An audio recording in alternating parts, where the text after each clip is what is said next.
मुन्ना पोळेकर आणि त्याच्या साथीदारांनी 5 जानेवारी रोजी शरद मोहोळचा गोळ्या झाडून खून केला होता।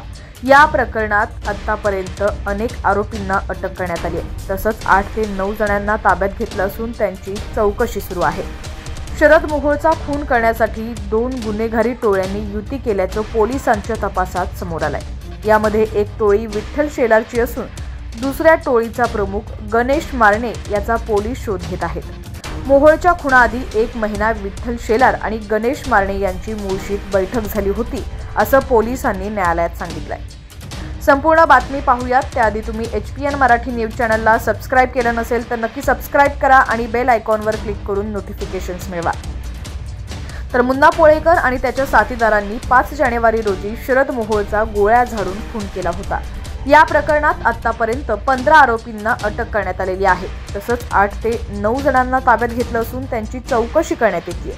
गुन्हे शाखेच्या पोलिसांनी विठ्ठल शेलार आणि रामदास उर्फ वाघ्या मारणे या दोघांना सोमवारी पनवेल परिसरातून ताब्यात घेतलं होतं।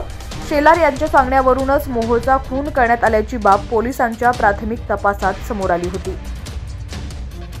या दोघांना मंगळवारी प्रथम वर्ग न्यायदंडाधिकारी SC बिराजदार यांच्या न्यायालयात हजर करण्यात आलं। सहाय्यक सरकारी वकील यांनी आरोपींना 7 दिवस पोलीस कोठडी देण्याची मागणी केली आहे। न्यायालयानं त्यांना 5 दिवसाची पोलीस कोठडी सुनावली आहे। बचाव पक्षाचे वकील यांनी पोलीस कोठडीला विरोध केला।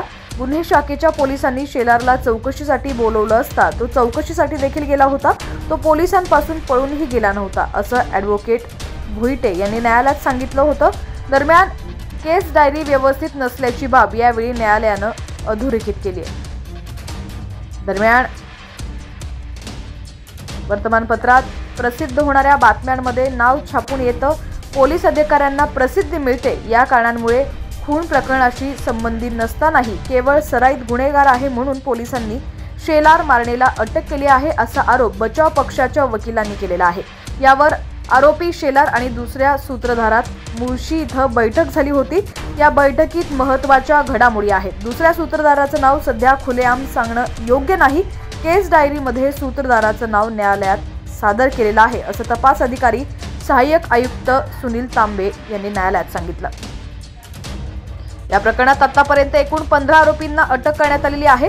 शेलार आणि मारणे या दोघांची अटक म्हणजे या गुन्ह्यातील आरोपींवर महाराष्ट्र संघटित गुन्हेगारी नियंत्रण कायद्यानुसार कारवाई करण्यासाठी पोलिसांची तयारी असल्याचा युक्तिवाद बचाव पक्षाच्या वकिलांनी केलाय।